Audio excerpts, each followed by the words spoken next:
സംസ്ഥാനത്ത് വീണ്ടും വൈദ്യുതി നിയന്ത്രണം പ്രഖ്യാപിച്ചു. ജൂൺ 30 വരെയാണ് നിയന്ത്രണം ഏർപ്പെടുത്തിയിരിക്കുന്നത്. വൈകിട്ട് 6 മുതൽ 12 വരെ മിതമായ നിയന്ത്രണം ഏർപ്പെടുത്തുമെന്ന് KSEB അറിയിച്ചു.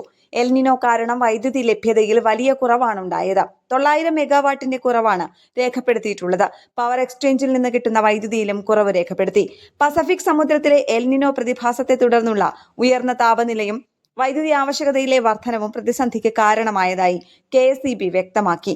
മാർച്ച് ഏപ്രിൽ മാസങ്ങളിൽ ഇതര സംസ്ഥാനങ്ങളിൽ നിന്ന് വായ്പയായി വാങ്ങിച്ച വൈദ്യുതി തിരിച്ചു നൽകേണ്ട സാഹചര്യമുണ്ടെന്നും അധികൃതർ അറിയിച്ചു. സംസ്ഥാനത്ത് മൺസൂൺ എത്തിയിട്ടും മഴ ശക്തിപ്പെടാത്തതിനാൽ വൈദ്യുതി ആവശ്യകത പ്രതീക്ഷിച്ചതിലും കൂടുതലായി 4900 മെഗാവാട്ട് വരെ ഉയർന്നു. വൈദ്യുതി ഉപഭോഗത്തിലും 10 ദശലക്ഷം യൂണിറ്റിന്റെ വർധനവ് രേഖപ്പെടുത്തി. ഇതോടെ ജൂൺ 16 മുതൽ 30 വരെ ഏകദേശം 900 മെഗാവാട്ടിന്റെ വൈദ്യുതി കുറവ് നേരിടേണ്ടി വരുമെന്നാണ് കണക്ക്. സാഹചര്യം വിലയിരുത്താൻ വൈദ്യുതി മന്ത്രി സണ്ണി ജോസഫിന്റെ നേതൃത്വത്തിൽ ഉന്നതതല യോഗം ചേർന്നു. ദൈനംദിന കരാറുകളിലൂടെ പരമാവധി വൈദ്യുതി ലഭ്യമാക്കാൻ മന്ത്രി നിർദ്ദേശം നൽകി.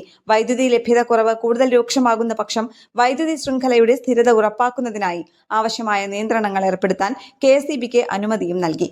ജൂൺ 16 രാത്രി 9 മുതൽ 12 വരെ സംസ്ഥാനത്തിന്റെ ചില ഭാഗങ്ങളിൽ നേരിയ വൈദ്യുതി നിയന്ത്രണം ഏർപ്പെടുത്തിയിരുന്നു. വരും ദിവസങ്ങളിലും ആവശ്യാനുസരണം നിയന്ത്രണങ്ങൾ തുടരാൻ സാധ്യതയുണ്ടെന്ന് KSEB അറിയിച്ചു. ന്യൂസ് ഡെസ്ക് കേരള പ്രണാമം.